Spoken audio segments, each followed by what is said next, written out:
It took me a moment to recognize the flashbang grenades. They were an ideal weapon for my situation. Team 1, come in. Over.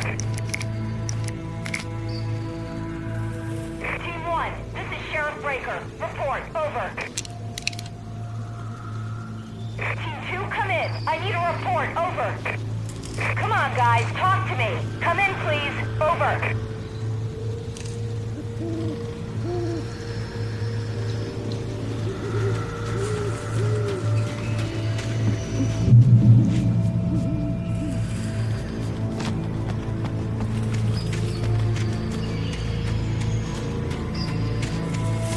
You have the right to remain silent.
And here's another call.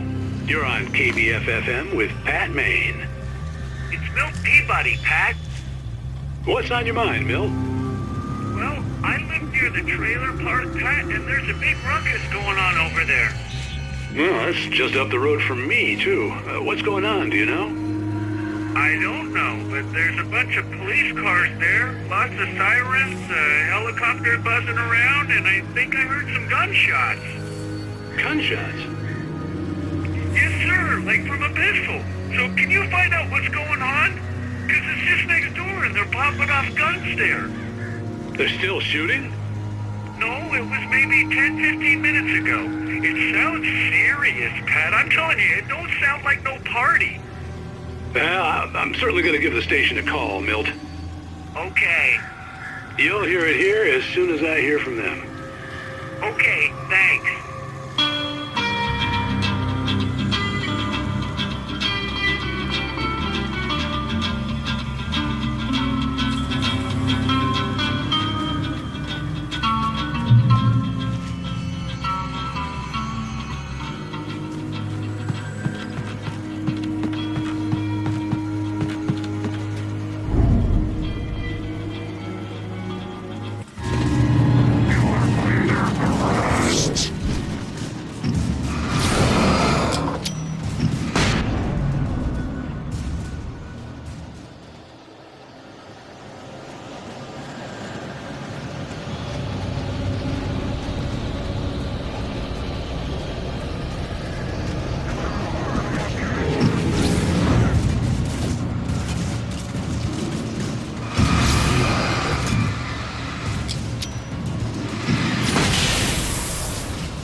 Maine could lend me a car to get to the coal mine. Pat, it's Lorna Miles. Oh, hello, Lorna. What do you have for us?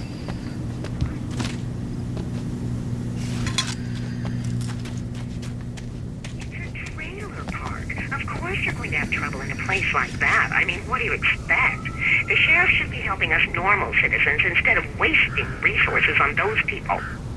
Well, Let the trash sort themselves out. I'm sorry, but my granddaddy settled in Bright Falls in 1911. well, thank you very much for that compassionate viewpoint, Lorna. How can I be sure that you'll walk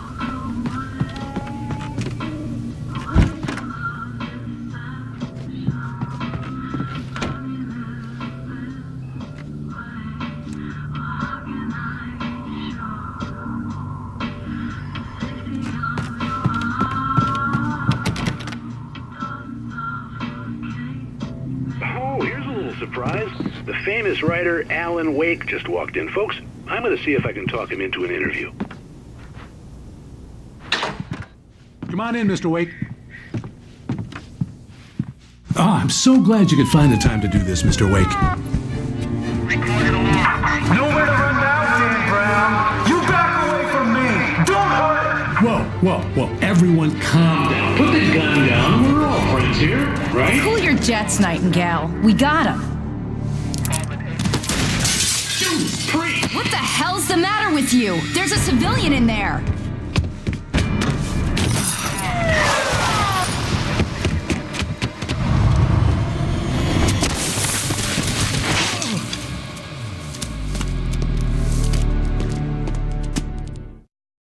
I'll get you yet, even if it kills me. You hear me? You hear me, H.P. Lovecraft?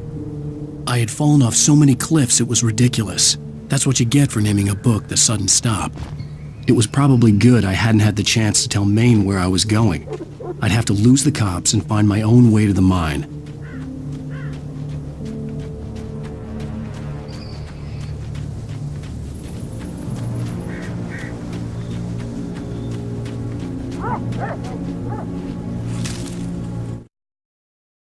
Nightingale stared through the broken studio window into the dark woods.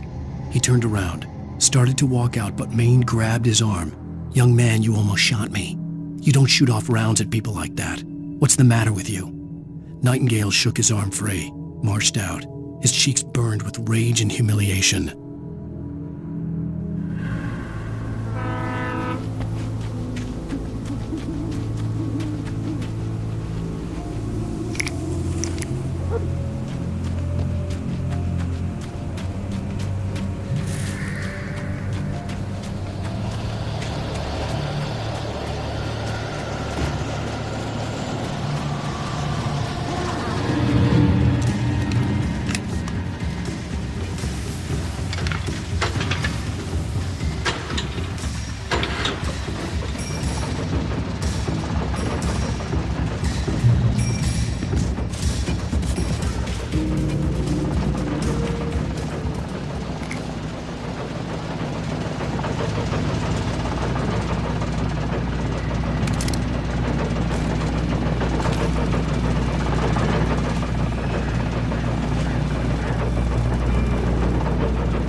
There was no sensible reason for the power company work lights to be here.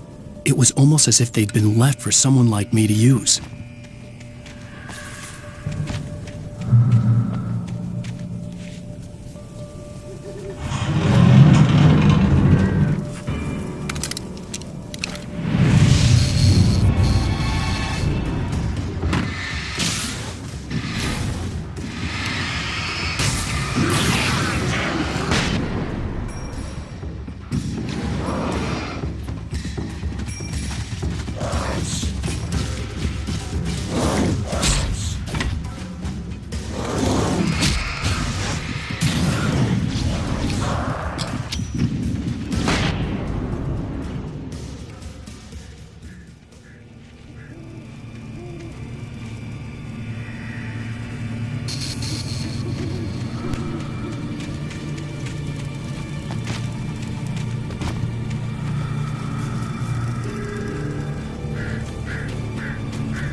The bulldozer's engine roared to life. Mud and rocks flew as it fought for traction.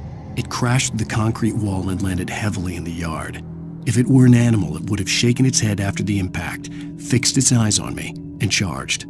Of course, it had no head nor eyes. Shadows crawled on its form, twisting it into a monster. Then, it came for me.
Sarah trusted her gut, and her gut said Agent Nightingale was an asshole. He felt wrong, and it wasn't just the smell of stale booze. It was in the way he flashed his badge, pulled rank, the look in his eyes when he wanted answers. Where was Alan Wake? What was this about an accident? Where was his wife? And most importantly, why did she let Wake go? He wouldn't answer her questions. Federal business was all he'd say.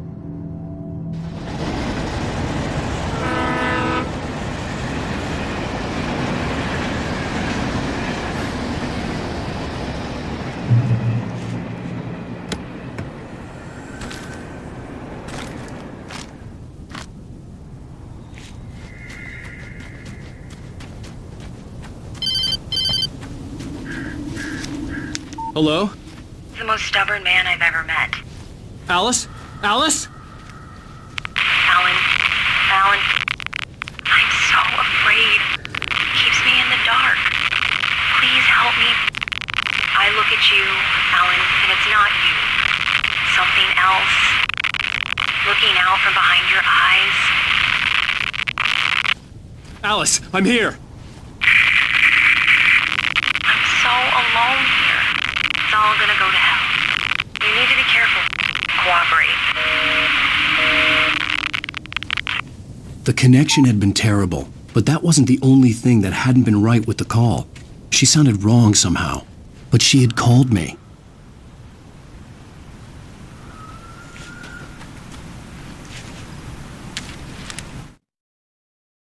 The pipe wrenched itself loose from the bridge's steel framework. Wrapped in darkness, it floated in midair, twitching. For a moment, I didn't understand what I was looking at. The heavy object lurched at me with impossible force. I threw myself out of the way, but just barely. When I turned my flashlight on it, it shook in a dark rage before it flew at me again.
I could see a railway bridge up ahead and a warehouse of some sort on the opposite shore.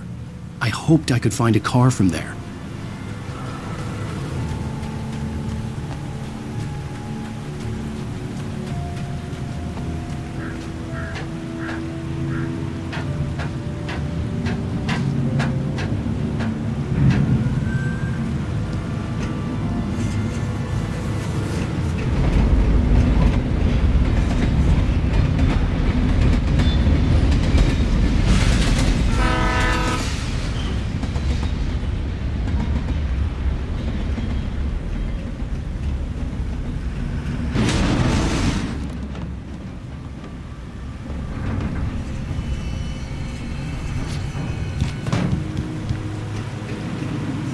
The darkness that was pursuing me was growing stronger, and it was taking over everything in its path.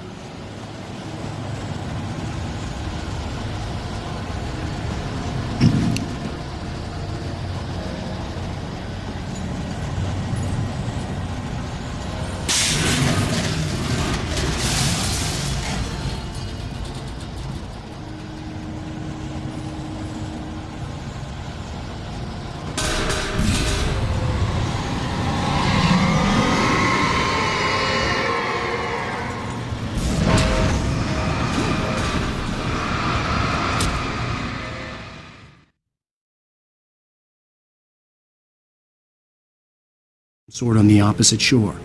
I hoped I could find a car from there.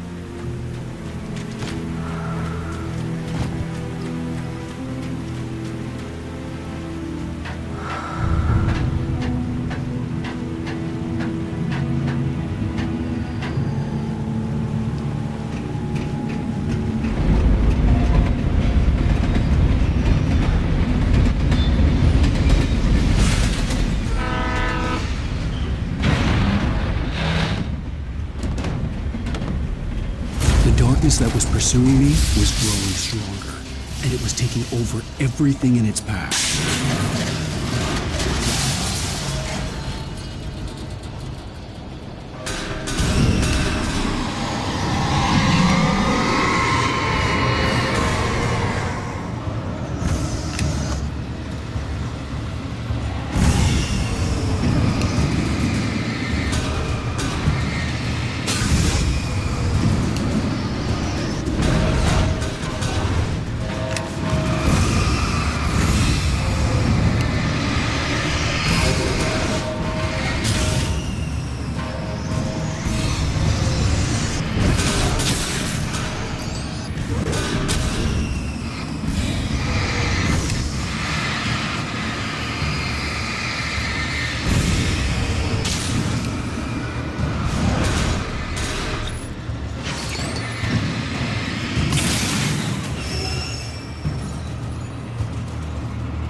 I slammed the door shut right in his smug face. He pleaded for me to open the door. True to form, the asshole actually thought I would obey. I had no sympathy left, no guilt either, not for him. I took a moment to savor the scream. I bet I had a smile on my face. It was all that I had time for. The dark presence was inside the lodge with me.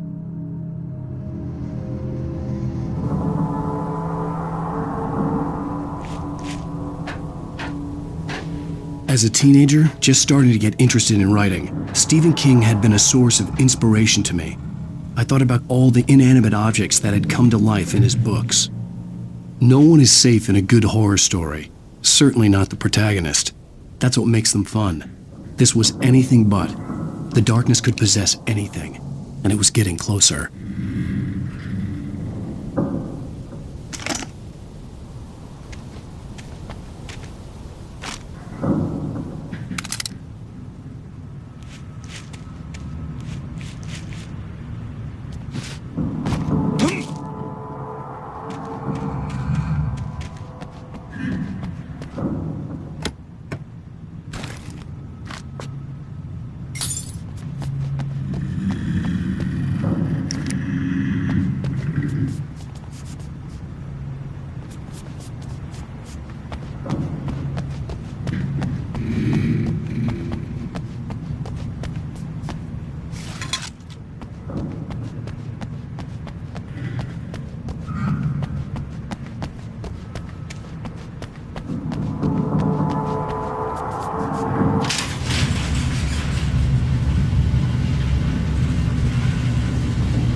Did you call 911?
take the facts of our existence for granted, unaware that they are merely a thin veneer of desperate self-delusion covering a vast cosmos of madness and horror. All too often, the stars are right. In Night Springs. Tonight's episode, A Family Occasion. Journalist Alvin Derlis' trip to study the local customs of an insular community in Night Springs has been less than successful. Until tonight. Well, I'm glad you changed your minds about this. Ancient customs, local mythology. My editor loves this kind of stuff. Well, Mr. Derlith, we don't want to feel like we're on exhibition, but you have demonstrated the seriousness of your intent. Oh, I am serious. Really, just do your thing. I'll stay out of your way and observe. Actually, I thought you could assist us. I'm afraid we are a man short. It would provide you with an intimate perspective. Could I really? Of course, Mr. Derlith. Well, I guess that's the least What would I have to do? Oh, here. Let me show you with a kiss. What did you have?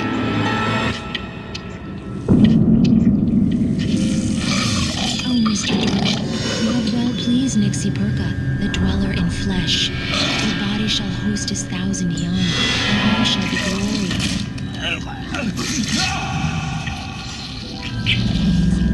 Shh, darling, be calm. Shh.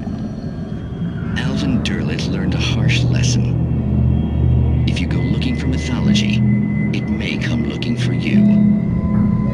And such quests always bear fruit. Night Springs.